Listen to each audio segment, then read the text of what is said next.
Well, good morning. We're going to try it again. Like in radio, every once in a while you have a little glitch, and we had a little bit of a glitch and just wanted to sort it out because we have a great show for you. Coming up here shortly, we're going to talk with Brad Cesmat from over in Arizona. We're going to talk about the Arizona Diamondbacks. You caught up on what Torey Lovello's ball club, what their expectations are for the upcoming baseball season. We got plenty of Padre news today, and some of the things we're going to get into, not just kind of recap the weekend, we're going to get in to the Padre catching situation, and we're also going to get into Jake Cronenworth.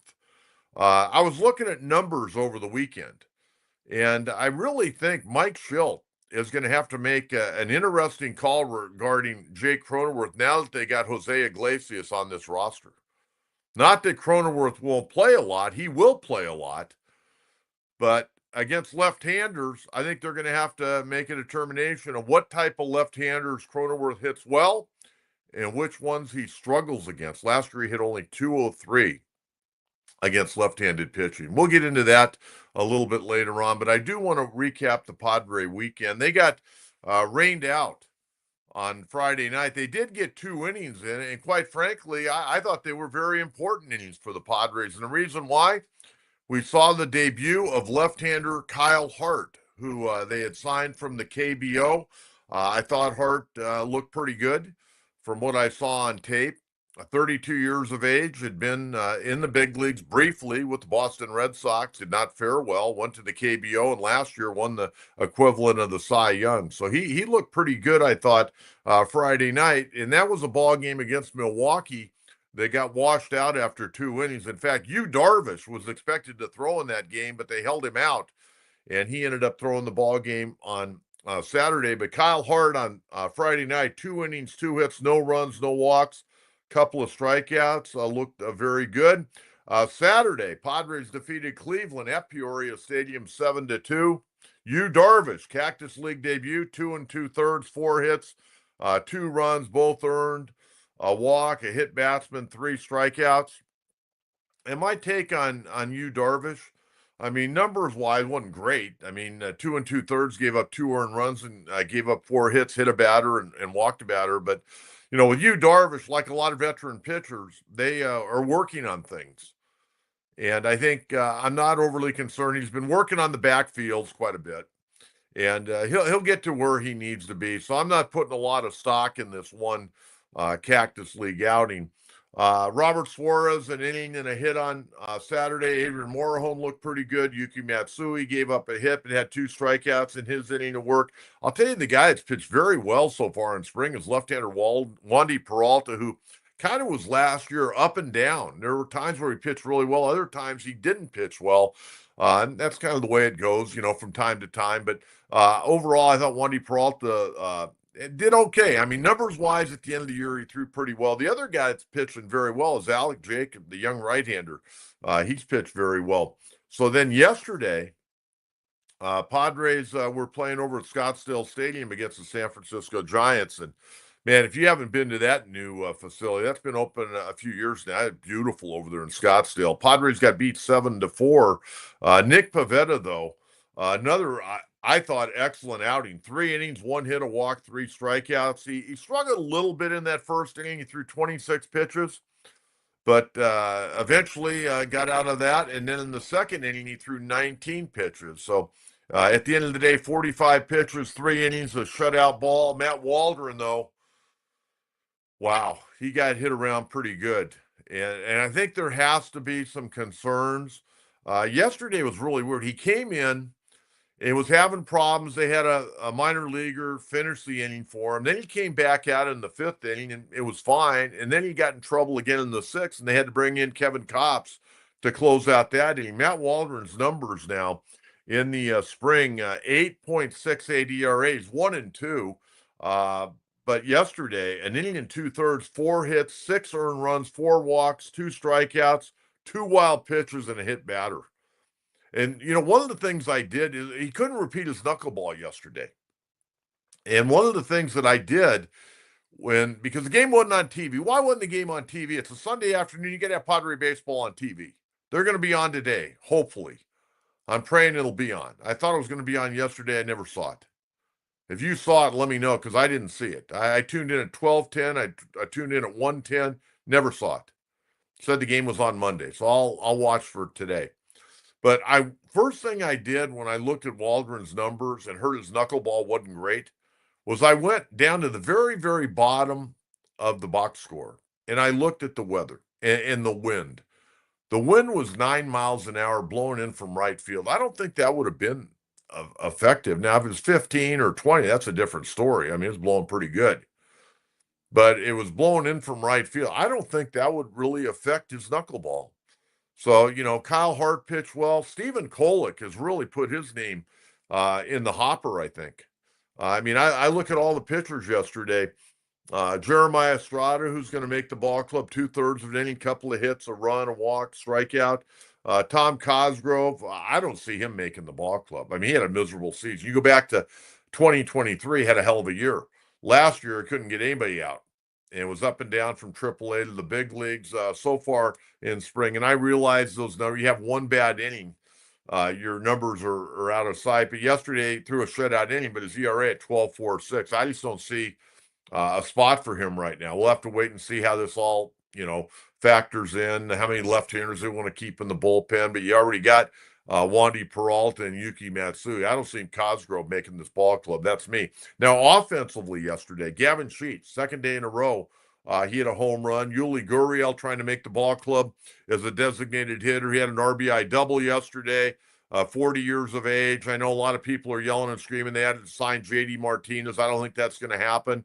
I don't know if Yuli Gurriel is going to make this ball club or not, but like I always say, you got to have some veterans coming off the bench. Terso Ornelas doing a great job, hitting 370 right now, and really put his name in the hopper to be the starting left field. You got Jason Hayward, you got Connor Joe, who had an RBI double yesterday, and you got about five guys. Brandon Lockridge even is making a move to try to be a guy out there. He's hitting 300 and swinging the bat pretty well. And he plays a good outfield. He's more of a guy, 25th, 26th guy on the roster. But you know what? He's played very, very well. So we got a lot to get to. We're going to get into the catching situation. We're going to get into Jake Cronenworth against left-handed pitching. And then we'll get you caught up on everything going on in college basketball. But right now we're going to head out one of my great friends of all time. And I mean that. And a guy that has been a colleague, continues to be a great family friend, Brad Cesmat, founder, CEO of Sports360AZ.com. And you didn't have to get dressed up for me today. It's John Kentera. Come on now. Of course I'm going to get dressed up for you. I mean, if it were, John, we really should do like the Mighty 690 Diaries. Where we, because remember back in the day, the LA Times did a big on us, and when the station was first, and they did this whole thing where they ranked us. Do you remember that one? Oh yeah, I remember that. Yeah, and they put me in this list as best dressed on radio, but who's seen him?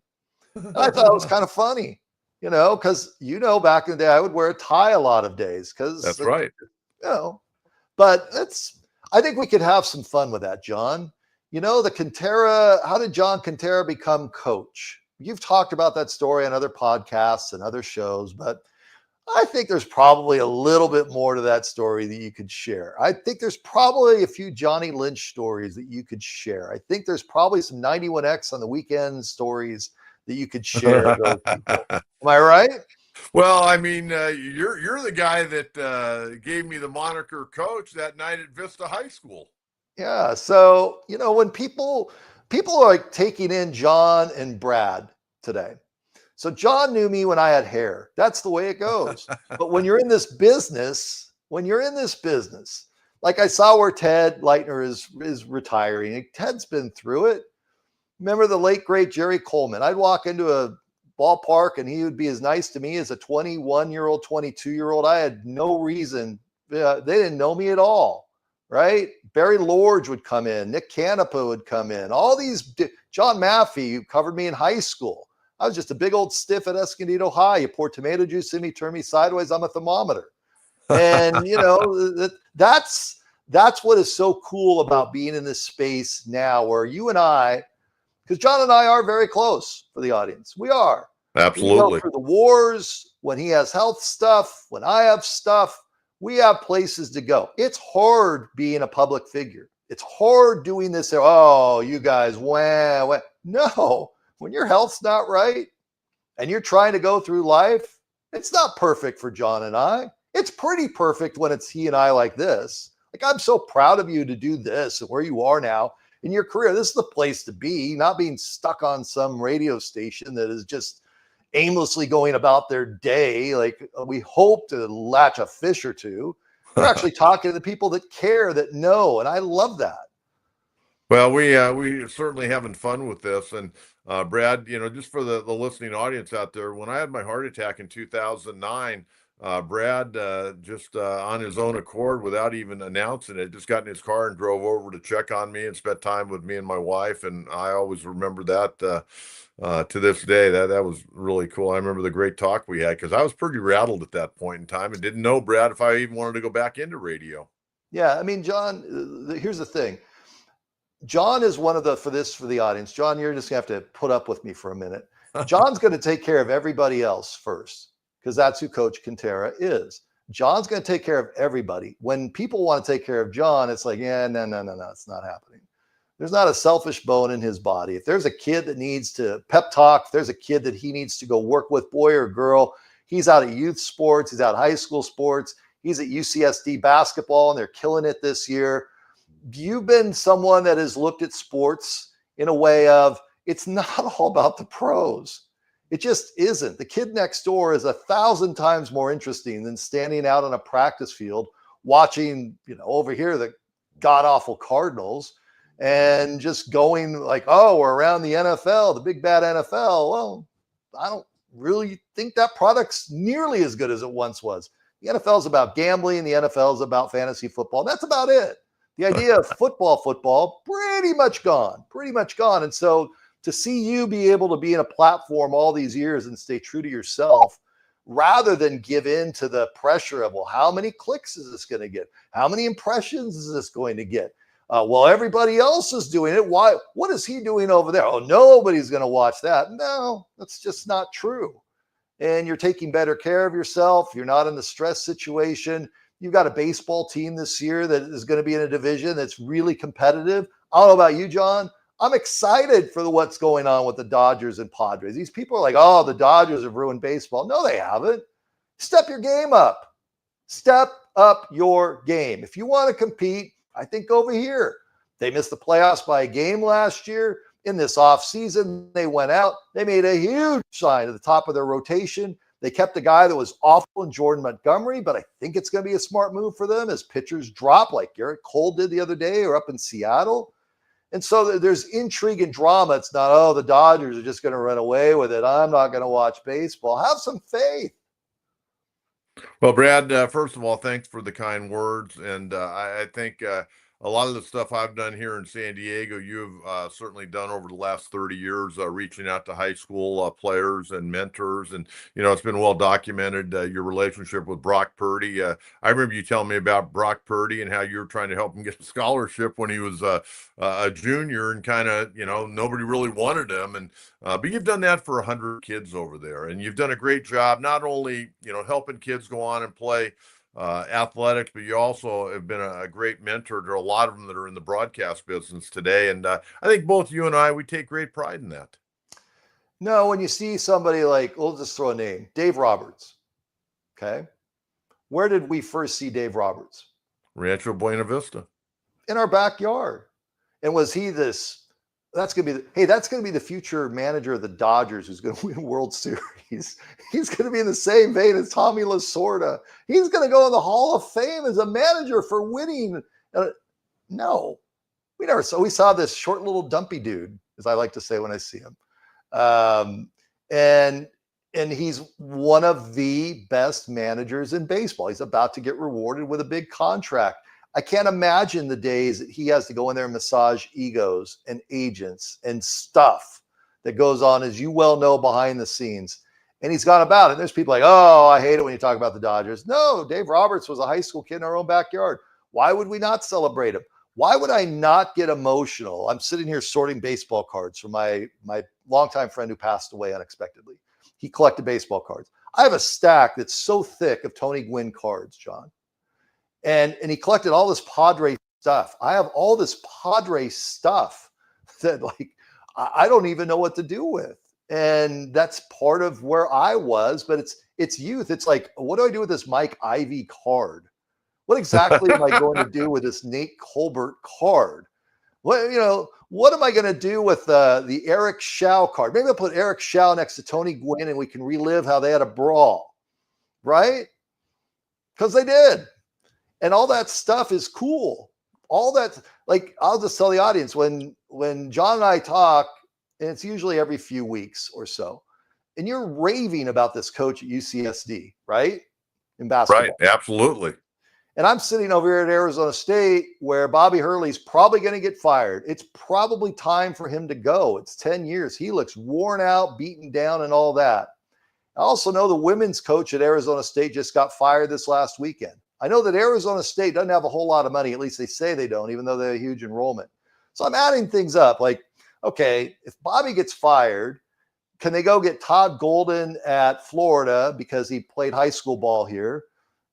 Probably not. Could I look up at Randy Bennett at St. Mary's because his dad was here as a coach? Well, maybe if you take a break. Well, maybe they look at a 40-something-year-old coach at UCSD, who is on their radar, by the way, and say, well, guy's gotten it done over there. And that's how it should be, right? And you're so plugged in, a lot of guys in our business wouldn't even know where to put UCSD. It's like the dudes that go on the air and say the Arizona Sun Devils meet the Arizona State Wildcats. No, guys, it's reverse. It's just not that hard. And it happens all the time. So, the fact that we're doing community stuff and we're still super passionate about it, like, is it fair to say you were worn out doing radio at the end? Is it fair to say? Do you not want me to talk about that here? Well, I think the way I go about it, a lot of guys in our business don't work the way I work. I'm a different breed. And you know how I get prepared for shows and how I go about getting prepared for ball games. And, Yep. I was wore out, but I was still trudging, and the ratings obviously were thriving. Yep. But I will tell you, there's times where John and I talk and he's like, hey, man, I got to go get ready and prep for my show. And you and I have worked with enough people that they could turn on morning yellers and they can go on their social and they can come up with 3 or 4 topics. And it's just doing the same 3 or 4 things. It's, I don't know, what is today, March 10th? And today it's Aaron Rodgers, maybe to Pittsburgh. No, it's about 2.5 weeks until opening day. Now, we could both talk about DK Metcalf going to the Steelers, Geno Smith going to the Raiders, and on and on and on and on and on. No, there's things going on in our community, which are the Padres are over here. By the way, if anybody's coming over here the next few days, good luck. It's going to rain like crazy. So your spring training games are going to be wiped out. Sorry to be the bearer of bad news. Hey, let's talk about Torey Lovello. Yeah. I've never met Torey. I remember when he was playing at UCLA way back when in the mid 80s. And I followed his career because, when he got done playing, he became a coach and everybody knew that he was going to be, and he's a baseball guy. Yep. And I think he's done an incredible job. And, about 3 years ago, they had made a decision whether or not to keep him or let him go. They kept him. They were rewarded getting to the World Series. I really think this guy's one of the best managers in baseball as well. So, John, if you look at this organization, okay, so we'll just step back. Today is actually the 30-year anniversary. 30 years ago today, I'm at the Breakers Resort down in Florida, and MLB is announcing the birth of the Arizona Diamondbacks and the Tampa Bay Rays. 30 years ago today. Wow. So when it happened, and Jerry Colangelo owned the team at the time, Ken Kendrick was a minority owner, and Jerry went about his business. The first year they lost 100-plus games, as they should. No offense to Andy Bennis, but Andy was the best pitcher that they had by 1.5 miles on the team. They had a kid named Travis Lee over at first base. And you were doing the pre and post game, right? I was doing the pre and the post, and I filled in on some games, and they weren't any good, but we were celebrating baseball, and they sold every game out. So in the off season, Jerry goes out and he gets Randy Johnson, and he gets Steve Finley, and he gets Mark Grace, and it's one thing after the next, and the payroll just goes up and up and up.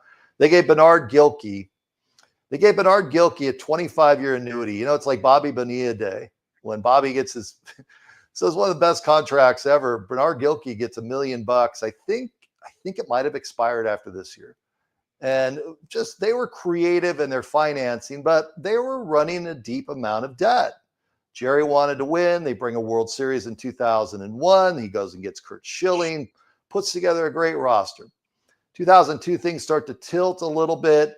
The owners, most of them not baseball guys, start to look around a little bit at how the organization is being built. And they're not really seeing the return on their investment, though I would say, how about a World Series championship over the Yankees in one of the best World Series ever played right after 9/11? And we're at Yankee Stadium, and President Bush is out there throwing out the first pitch, and you can still smell the smoke in the air from the building.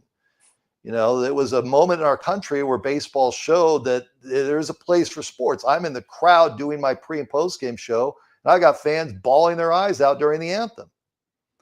There's more to baseball than just, bats and balls. There's a lot of emotion that's put into it. And so they go through 2002. They start to fall even further. Organization starts to go a different direction. Age creeps in with Luis Gonzalez, with Randy, and others. 2004, Jerry is in his office at the Suns building, gets a phone call from Jeff Morad. Morad says, hey, let's have lunch. Jerry says, come by my office. Jeff's like, no, I'm over here at the stadium. Why don't you just come over here? He goes down to the stadium, goes downstairs, walks into the locker room. There's all the owners. That was the firing squad. That was the end of Jerry. Bad day here in Phoenix. Didn't like how that went down at all. Randy, they bring Randy back from the Yankees on Christmas Day. He's not the same Randy Johnson, but it's the big unit. They're trying everything possible. Derek Hall comes in from over at the Dodgers, and he was selling at the time. Derek puts on a good face. Team loses 100+ games. Derek tries to get this thing turned around. He brings in Josh Burns as a general manager with Bob Melvin, another good baseball man, as you know. And those two get sideways. Not Derek, but Josh and Bob. And one had to go, and it was Bob. And I saw Bo Mel a couple of weeks ago and said it was the best thing that ever happened to you to get fired here. And so I'm giving you the whole backstory of where this organization was to a point where, Ken Kendrick 10 years ago, like when KT was still alive, John, I don't think he would have been able to convince him to keep Torrey. I don't think so at all. I don't think KT could have kept him away. We had Kirk Gibson here for a little bit, and the organization just kind of spiraled and went really out of control, was run into the ground. They weren't developing anybody out of their farm system. Now you look at their farm system, a kid like Corbin Carroll comes along, a kid like Brandon Pfaadt comes along. They are on solid footing in terms of an organization now. The owner has matured quite a bit. I actually kind of liked Ken Kendrick blasting Jordan Montgomery at the end of the last season, saying it was the worst move that he'd made, that it was a big mistake. I like that. I think there's more owners that need to do that so fans can say, hey, our owner actually cares. And so he's matured as an owner. The ballpark is aging. There's been a public dispute over here about the ballpark. I think they're going to work through the financing. They're in a division that's really hard, but it's better to be an owner that cares and will go for it and keep Torrey in place and keep Mike Hazen in place. You have to remember the general manager here lost his wife to breast cancer a couple of years ago, and they kept him while it was all going on. Like, I can't imagine, with the kids. And so there's the human element. Sometimes fans are just like, we're not winning enough games. You guys know what's going on behind the scenes? Or you don't need to know, or you don't care to know. It is the entertainment business. I get it. But there's a personal side to each one of these people. And so they've kept the organization together. Torrey is one of the longer tenured managers in baseball now, in a small market that is trying to act like a big boy team. And I think they're doing more than trying. They are delivering. The owners made mistakes. They all make mistakes. He signed Madison Bumgarner. John, huge mistake.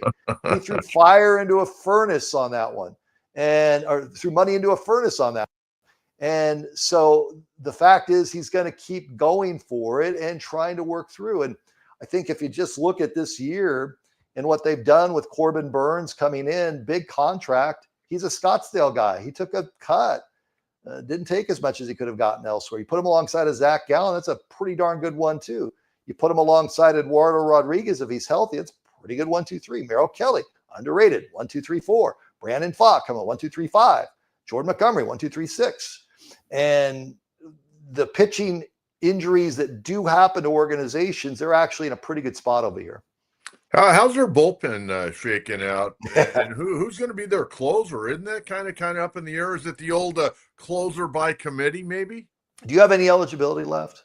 Do you have Raleigh Fingers' phone number? I throw hard, it just doesn't get there as quick. Yeah, that's right. Do you have Raleigh Fingers' phone number still? Sid Manji around?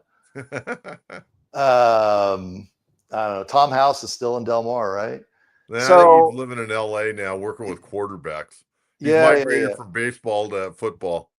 No, I mean the closer part of it is the closer eventually is going to be Justin Martinez. He's just not quite ready yet, but man, is he filthy. And there are times last year where he'd come out of the bullpen and the gate would swing wide open. You just felt like, okay, this is his moment. And unfortunately, he would forget to bring his glove. He'd bring a gas can and some matches because it was lack of experience.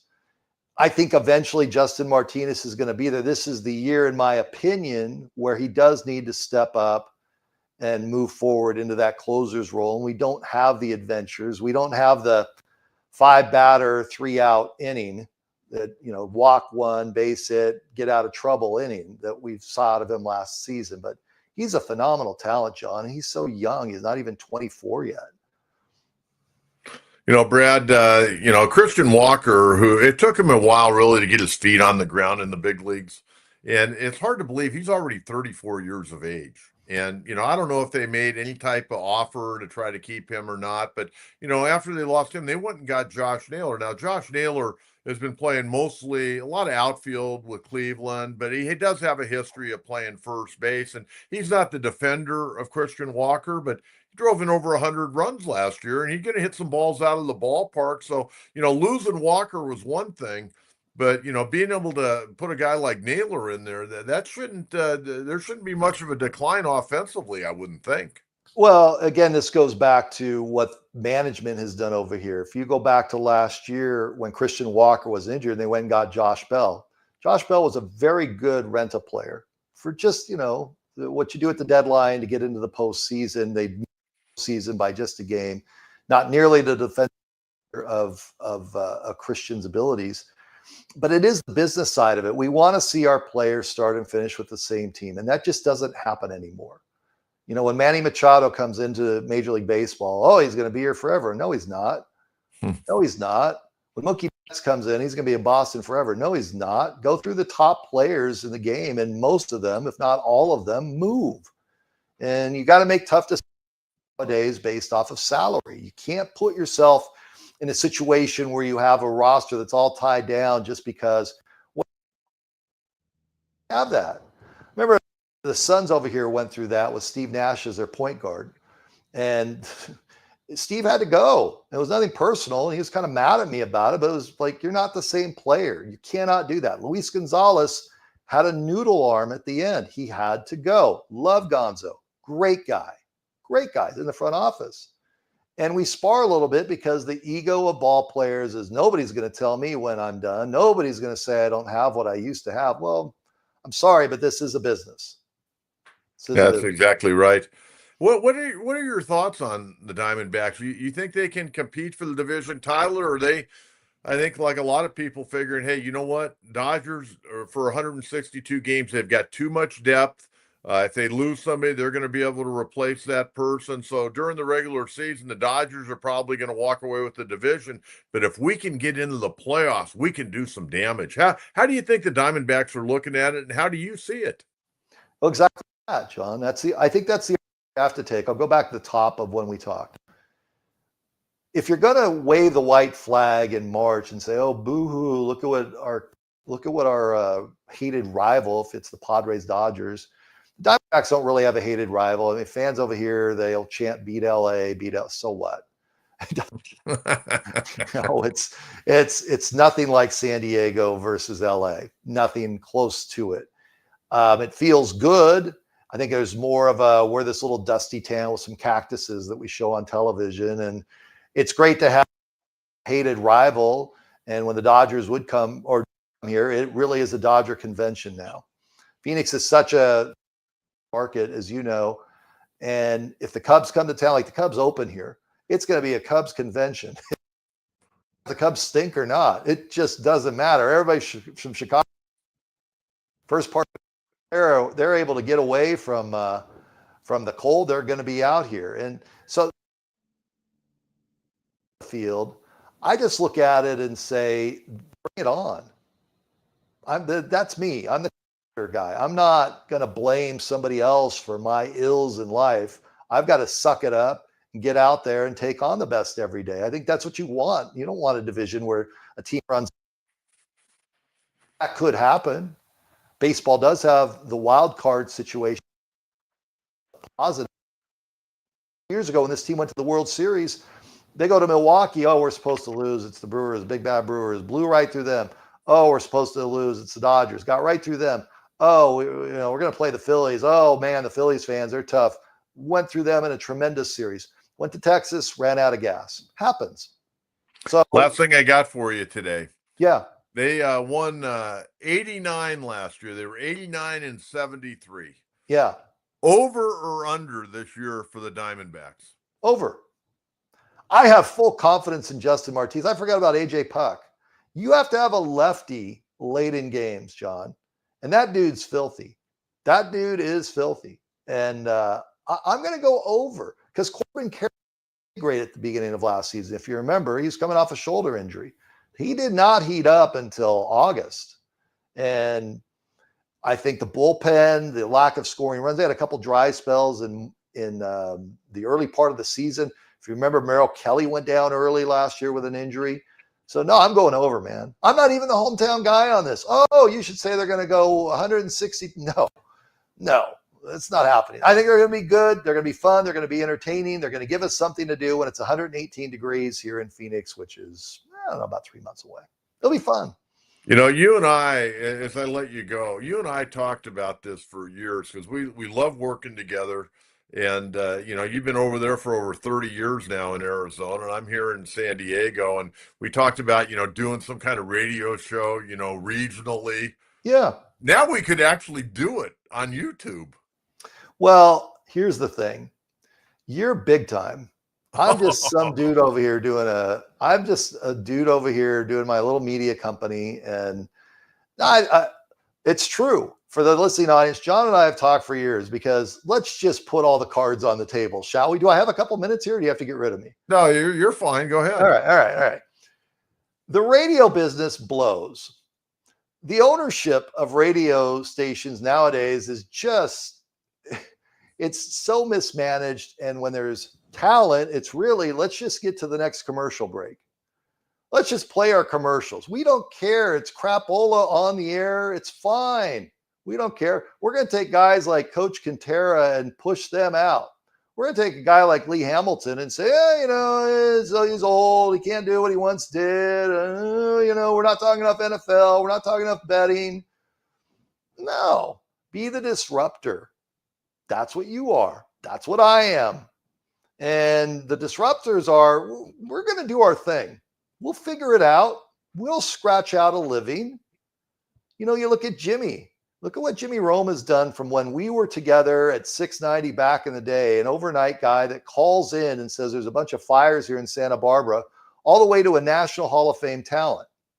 Look at where Brian Kilmeade is. Brian Kilmeade was a weekend guy. That's amazing. At 690, just doing weekends, and he just kind of walk in, do his thing, and now he's been at Fox News forever, doing his thing outside of sports. If you look at the talent that we had, and I'll even go down the path of writers. Buster Olney covered preps. I just had Buster on my show a couple of weeks ago. Pedro Gomez. The late, great Pedro Gomez. I cried my eyes out. He was a weekly with me. Well, you're a hell of a guy. He was so honest. And I'd see him get into it with players. I would see him just hold his ground. And we don't do that nowadays. There's a lot in our industry that is just, we're more marketing agents for teams and leagues than we are reporters. Oh, that's so old school. If I hear another TV guy say we and us, okay, I get it that in San Diego, the Padres are the only game in town. And I get it that you're Coach Kentera. So I don't grimace when you say we, because I watch. I myself will never call the ballpark the Diamondbacks play in their title sponsor. Because guess what? I don't get a check from the title sponsor. I'm tired of the little games that gets played. Is it Chase Field? Sure it is. I've never once said it. Tonight at the ballpark in downtown Phoenix. Tonight at the Suns Arena. The Cardinals play over in Glendale. Arizona State has a home game at their stadium at Frank Cush Field. That's it. Because I don't get a check. And it's this little game that we play in the business side of sports. Media gets used. And yeah, well, and you know what? A lot of media, especially if you're the flagship, you got to pucker up and do a lot of kissing of you know what. Yeah, I mean, the ass smooching business is part of the deal. But John, you and I know this. When things are bad, you come on the air and you say things are bad. And when things are good, you come on the air and you say things are good. You're Coach Kentera. If Coach Kentera comes on the air and says, we got a problem in the bullpen.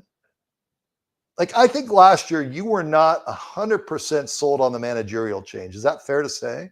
Well, I think Bob Melvin, obviously something had to go, either the general manager or the manager, because they had shown that they couldn't work together. And I like both guys. I mean, AJ Preller, I mean, if you sit and talk with him, marvelous guy. You've got a better relationship with Bob Melvin than I did over here. But Bob Melvin's a hell of a guy. I like both of those people, Sure. quite frankly, a great deal. But they couldn't work together. And somebody had to go. And, Mike Schilt was here. And I know he was going to do whatever it took to get the job because he wanted to get his second opportunity and give him credit. He did a very nice job last year. Yeah, but the point is you were skeptical. You needed to be. And so there's nothing wrong with us sitting here except organizations are, we're not going to put any players over there. They're not friendly. They're not as nice to us. And it's like, no, we're going to be here when you're lousy and we're going to say you're lousy and you stink. And we're going to be here when you're good. It's just not that hard. Our industry has turned into this nothing more than cheerleaders stuff, especially in local television. Local television is just, we and us, and let's wear the colors of the team in our live shots, and let's make sure we don't upset anybody, and let's walk around on pins and needles. And, oh, by the way, the team lost 110 games, but they're on our airwaves tonight. It's so great. No, it's not. It's not. It's just not that hard. As you and I have talked through the years, it's, John, you should be leading the charge on the Chargers coming back. You should. I'm not getting on you. It's just anybody who's going to sit there and go, well, the NFL's never coming back. I wish we could change owners over here, but we can't. We have a Daniel Snyder situation over here, in my opinion, but nothing's going to change. Doesn't mean I'm not going to point it out. Walk right by me like I don't exist if you're the owner of the team. So what? Well, maybe when Jeff Bezos gets his fiance and Gail King and Katy Perry and the crew back from space, maybe he can hone in on wanting to bring an NFL team to San Diego. Jeff Bezos. So Wendy worked with me, Bezos's wife. Really? Yeah, she did local TV. I took her out to the Phoenix Open one year. It was like Pro-Am day. And for some reason, every guy in the Pro-Am wanted to talk to us after the event was over. You didn't realize how popular you were, huh? Yeah, I didn't realize I was that good looking. It was like, wow, these guys are all like following me around. Hey, Brad, you got a minute? Yeah. You're going to slide a phone number in my pocket now or later. Come on, guys. I hear she does a lot of great charity work, by the way. Yeah, she was great. She did local TV here a long time ago. But but it's what is in the best interest of San Diego. Like I saw the soccer franchise kick off last week. We get soccer over here 15 years ago, and it was a USL franchise like you had. And the owner of the team I knew well, and I call him and say, congratulations. Is there anything I can do to help? Well, the USL wants us to find announcers for the games. I'm thinking about getting some Cronkite kids over to Arizona State University. I said, don't do that. Please don't go the cheap route. Please. It just screams we have no money and we don't care about the product. I touched base with him about a month later and he says, would you do the games? I don't have much to pay. I said, sure, I'll do the games. You've been in the same boat, John. John Kentera's $1 million mansion is built by doing games on ESPN Plus, just so we're clear, right? Yeah. You know what I'm saying? So, but there's things that as a community guy, you do and I do. And yeah, we make a little bit. I go back to when Mr. Lynch came down the hall and said, you're going to do University of San Diego basketball games. Okay. Union Tribune puts it in. Brad Cesmat, USD, going to do like 5-6 games. I get a phone call. It's Charlie Jones. It's the legendary Charlie Jones. It's in the what a good dude office. he was. Yeah, I'm in the back office. Brad, it's Charlie Jones. How you doing? I'm here in La Jolla. I saw you're doing the games. Congratulations. Bill Walton needs to be your color analyst. And I said, Charlie, he can't talk. His speech impediment is, no, I've worked with him. Here's his phone number. You should give him a call. I'm going to tell him you're going to call. John, I still have Bill's number in here because, I go over to the house and Luke's running around the backyard. There's the teepee and he's got his t-shirt off. And I walk into it's great. Walk into Bill's house and there's these high beam ceilings and his phone book. This is back in the day of phone books and rotary dial phones. His phone book's on the high beam ceiling and like at Bill's height. Just made a lot of sense as I walked in. I go in the backyard and I look around. I hear this, Brad, and look over to my left. And there's Bill. He's in his jacuzzi and he stands up and he's butt naked. Hey, come on over. I'm like, okay, I walk over there and he's got a scraper and he's scraping his feet. And he says, these damn calluses from playing, hop in. I'm like, no, man, I'm good. We're good. So we do the USD game. I think you probably heard this story before. If you haven't, it's a good one. I tell them, okay, we're going to do USD against the University of Portland. And I want you to show up like at 5:30. The game's at 7. So it's at USD. Fine, he'll be there. I'm all excited. Mr. Lynch is going to give me a break to do USD, even though I've done some San Diego State. I show up. It's Hank Egan, the coach, and walk in at 5:30. There's no bill. 6 o'clock, there's no bill. 6:30, there's no bill. 6:50, the open starts, we're courtside here. I think it was Jenny Craig Arena. I think it was, or maybe it was. No, it's probably the old athletic complex. Yeah. Tom Iannacone would correct me on that. Yeah. Brian Fogarty would correct me on that. I know he's the football coach.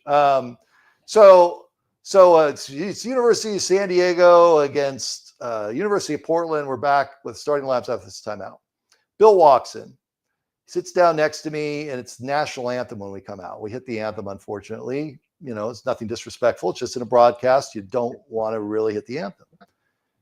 And Bill taps me on the shoulder while the anthem is playing, and he says, is that Larry Steele over there?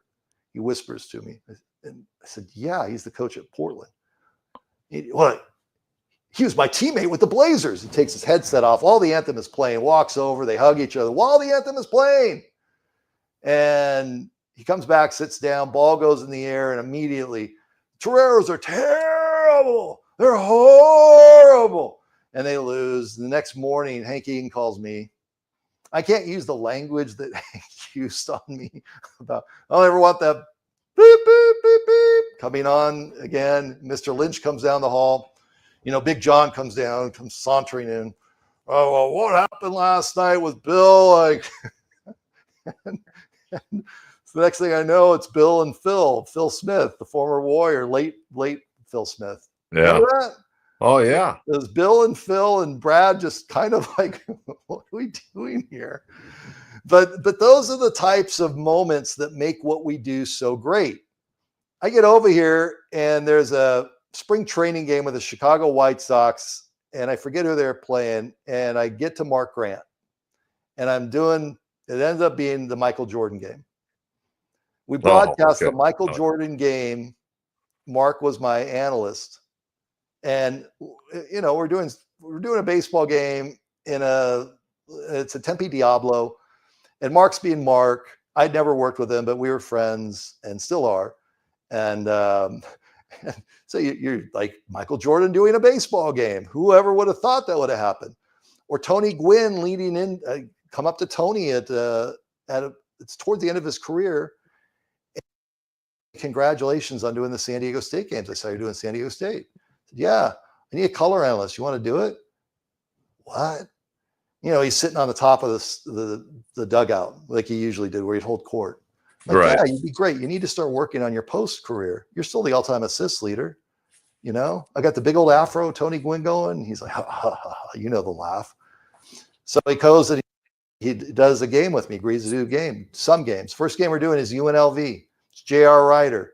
We're at Peterson Gym, Dumpy Peterson Gym. No offense to those of you who love Peterson Gym. It was a dump. And it's Tony's dipping. I bring it up because I told him, can't do that while we're on the air. And the game starts, ball's in the air, and it's J.R. Ryder. And the first time out, Tony leans into me, takes off his headset. He goes, I get to do a game with J.R. Ryder. This is so cool. So then Tony comes over here. I'm doing the Diamondbacks. And this is like 98. And I just had knee surgery. And he calls and he says, I'm in town. I said, well, let me come pick you up. We'll go to a Suns game. No, I'll meet you down at the arena. We get down to the arena. I get us courtside seats. They're playing Vancouver Grizzlies. And Charles is still here. And they're in the layup line. And Charles sees me, Barkley, and he mouths. And I go, yep. And Charles runs over, hugs him, mauls him. Tony's like, And then Charles say, man, I got to get back in the layup line. And Tony leans in and says, Charles Barkley thinks I'm cool. But see, you know what? And I got to get to some Padres stuff here on this podcast today, but I got to tell you this. Yeah. That's who Tony Gwynn was. I mean, Tony Gwynn was a sports guy like you and I. People that didn't really know him, they saw him on the field. He was one thing. But, I mean, he enjoyed going to, whether it be a high school football game or a baseball game, whatever he could. I mean, he's like you and I. I mean, if there was athletic competition going on, it could be a little league game in Poway at 5:30, and he happens to be out and about, he's going to pull over and watch a few innings. Mark Hendrickson's playing for Washington State. Remember the big lefty? Yeah, he ended up pitching in the big leagues. Tony goes over after Washington State. I don't know how somebody scheduled. I don't know if it was John Wattis or Frank Miller. I don't know who, but they scheduled Washington State at San Diego State. And Tony goes over and just talked up to Mark Hendrickson after it was over because Hendrickson was thinking about the baseball thing. John, you and I could go on and on and on. Could we do a daily show? Yes, we could. Would it be less is more? Meaning, if every now and then we do this, yeah, I'm up for it. We could talk about Tony Clark laying in the back of a bus from Laramie, Wyoming to Colorado State. And I'm looking at him like, dude, your purple Lamborghini is back at SDSU. What are you doing playing basketball still? We talk about Jim Brandenburg having bottles thrown at us. We're in Albuquerque playing in the pit, and the Lobo mascot grabs my microphone and says, F the Aztecs, and runs off. And I'm like 23 and I'm going to get fired. I'm going to get fired. We can do these stories all day. Unbelievable. Well, hey, I'll let you get back to work. I know you've got a big show coming up a little bit later, and you're looking dapper. And tell the family I said hi, and I saw the picture of your brand new grandson. Man, he looks absolutely great looking. He has more hair than me. Hey, that's you got a big old smile, though. Good looking boy. Yeah, well, mama. Well, I'll see you anytime you want to chop it up. We can screw around. Screwing around is the best kind. Because here's the thing, John. You know this. The best shows are the shows that people never hear. That's right. Am I right? Oh, yeah, I agree. I'll get a phone call, say John Kentera, and I'm driving along. What's going on? And we just start doing our thing. It's like, this could be a show. This could be a show. Hey, have a great day, buddy. See ya. Take care. Brad Cesmat, founder and CEO of 360az.com over there in Arizona. And he has put together just an incredible career in Arizona. He's been on radio, TV, now has been doing 360az.com for over a decade. I think about 12 years now. Okay, we're going to roll through this pretty quick, and we're going to get some comments here. We're going to go for about another 15 minutes or so. I want to get into the catching situation a little bit with the Padres. Elias Diaz will be the guy. Now, my question is Camposano having a great spring? No, not really. Is Maldonado having a great spring swinging the bat? No. Those are the guys. I think you're giving ground. Elias Diaz is 34 years of age. He'll do a fine job catching. You're not going to catch every game. I really don't know what the Padres are doing behind the plate. I think what they're doing is going to try to, do anything possible to buy time to get Ethan Salas up here. But let's be realistic. And I talked about Ethan, who I think is just an incredible talent. But he's not going to be ready to play in the big leagues this year. He played in high A ball last year and hit 206. Maybe double A this year. Let him get his feet on the ground. Now, if he goes to double A and starts tearing it up, I'm not sending him to triple A. I'm bringing him to the big leagues. If he can go to double A and he can swing the bat and show that he's not going to get overmatched by pitchers, I'm bringing this guy up because he can catch and throw. But he's got to prove that to me.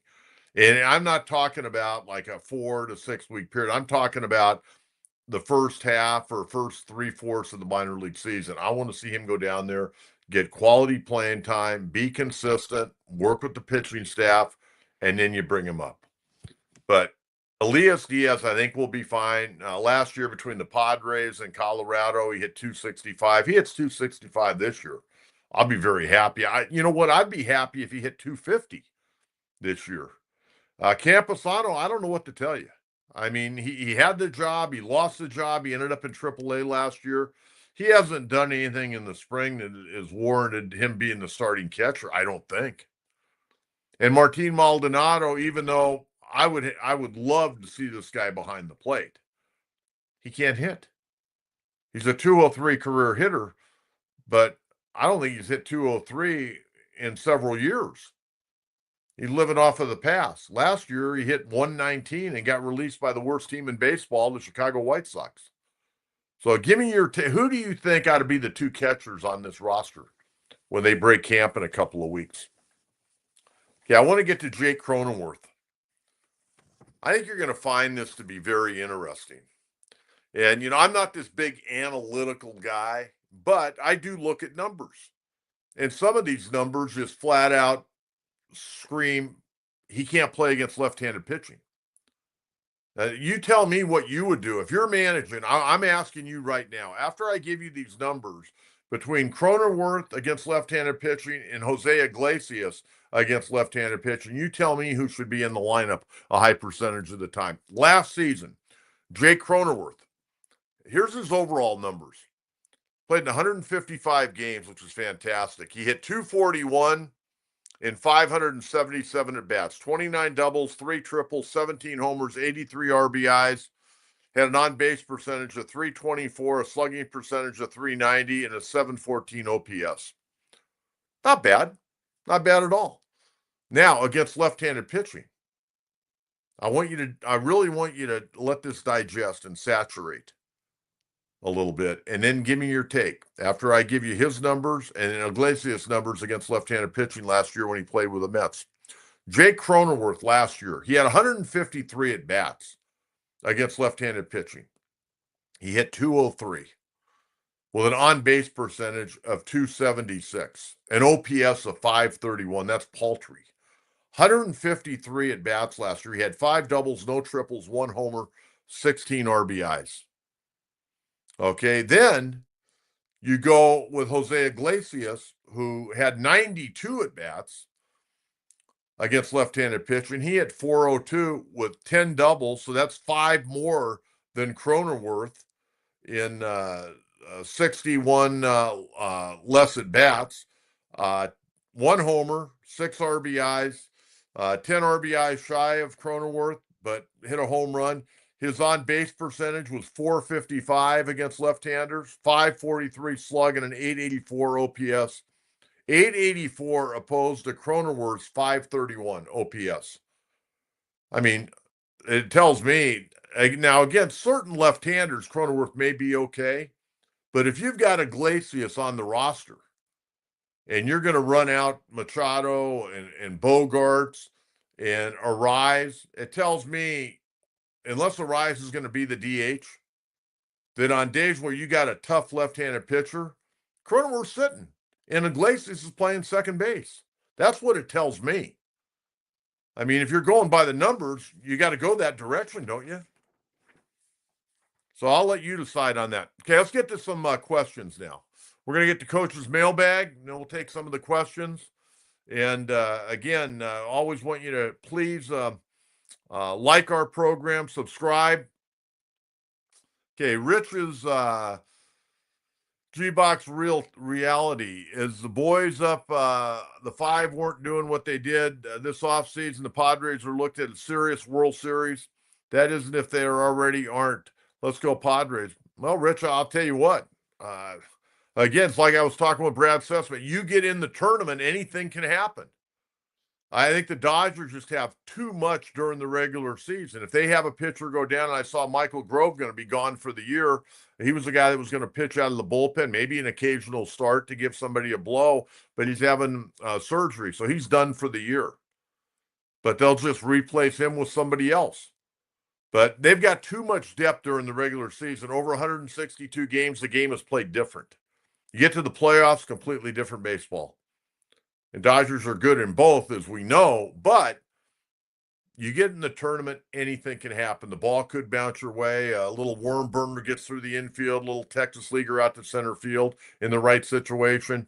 Anything can happen. And like I said, and I'm going to stand behind this. The only team I'm kind of wondering about is the Cubs. Everybody keeps telling me how good the Cubs are going to be, and they may be really good. I don't know. We'll see. We're going to find out next week when they play the Dodgers over there in Tokyo, and we're going to see Imanaga. We're going to see Justin Steele apparently starting those two games. Imanaga looking good. He pitched well against the Padres last week, but I do think three teams are going to come out of the National League West, and I'm going to stand behind that. Jason, Coach has the best sports talk show ever on radio and the internet. Thank you very much. I very much appreciate that. We try hard. And, Brad was talking about me being worn out. I was wore out at the end of each week because I bust my tail. A lot of times when people are sleeping late at night, I'm working on my show for the next day. And that's always been a little bit of an issue. And, Jason, thanks for the kind words. That's always been a little bit of an issue. My wife and I were talking the other day about when I was at 690 and I was on like 7 to 11 and some years 8 to 12 at night, I would get up and I would work, after getting home, at 1 o'clock, I would get up and start working on my show, and I'd work until about 8 to 12, and it'd always end up to be about 1 o'clock. So I'd put about 5 hours in on my show, and then I'd take a little bit of a nap. Independent, I wanted to get to see my kids. I wanted to get to see them play their ball games. I'd get out at 4 o'clock, and a lot of times, I'd haul buns down the freeway to get to the station. But, normally I would say that I normally work between 10 and 12 hours per day in all those years I was in sports talk radio. And, I'm not one of those guys that can just open the paper and talk. I mean, I got to get prepared. That was just me.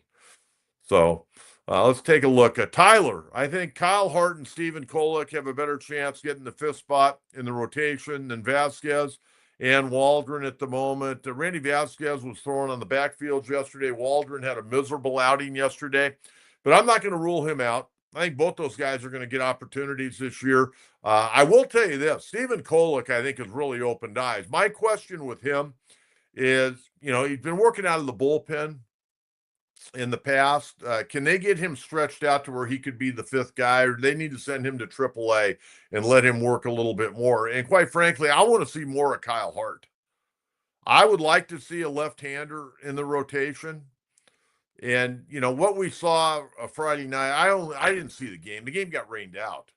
But I did see some clips, and he threw the ball pretty well, it looked like. So I think we got some guys that are going to fill that spot. And again, I don't think it's probably going to be the same guy all year unless somebody gets really, really hot. I just don't see that happening. But Tyler, thank you very much for that question. And we're going to get to college basketball. Okay, here's the stuff on college basketball. UC San Diego, 28-4, 18-2. They win the regular season championship. They ran by Davis the other night, 68-57, 13 straight win.